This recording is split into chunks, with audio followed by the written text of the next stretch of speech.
Hello, my name is Kayla Bullard, and today I am going to be talking about racial profiling. Now, you may be wondering what is racial profiling? So, to squash that, racial profiling is just suspecting, targeting, or discriminating a person based on their ethnicity, religion, nationality, rather than evidence itself.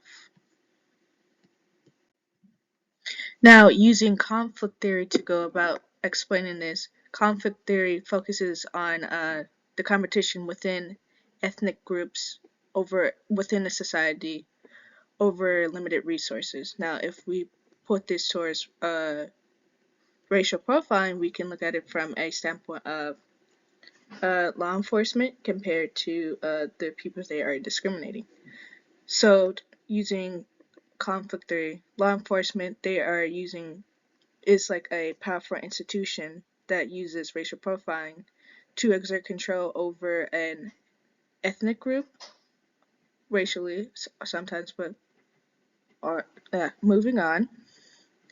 Ethnic profiling, it also reinforces social inequalities by targeting individuals based on their race, contributing to systemic racism and oppression. Officers are also targeting individuals from minority communities for surveillance and searches based on stereotypes and prejudices. Now, going based off what I did for my research paper, I had found out this is misogyny. It's a mix of racism and sexism against Black women. First person to ever go into this more was a Black feminist named Maya Bailey back in 2008. Now you may be wondering, what is the connection here to all of this? To explain that, uh, Black women are sometimes affected by racial profiling, but because of how uh, they're using gender as well as their race, of course, and by when connecting this, we are both highlighting those two areas, the race and gender.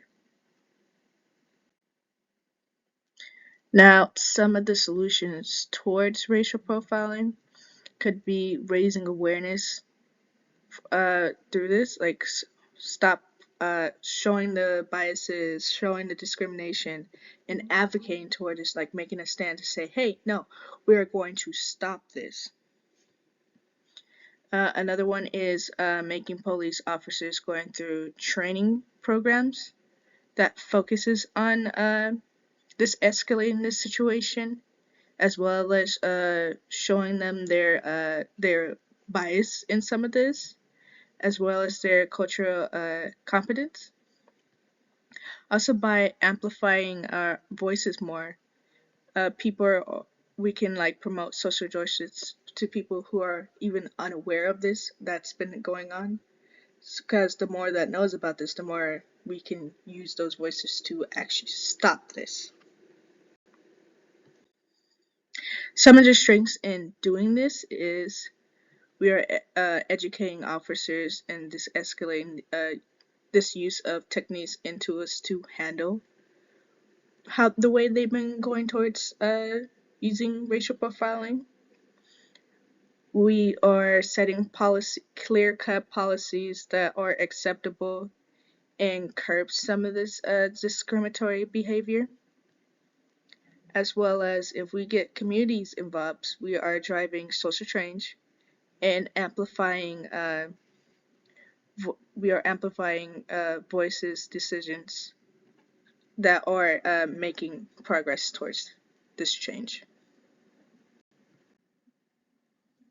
Now, to every good thing, there is a bad thing. So, some of the weaknesses in this is if a police officer is uh, unempathetic towards trying to at least change, they might be trying to stick to the same way of they've been handling things.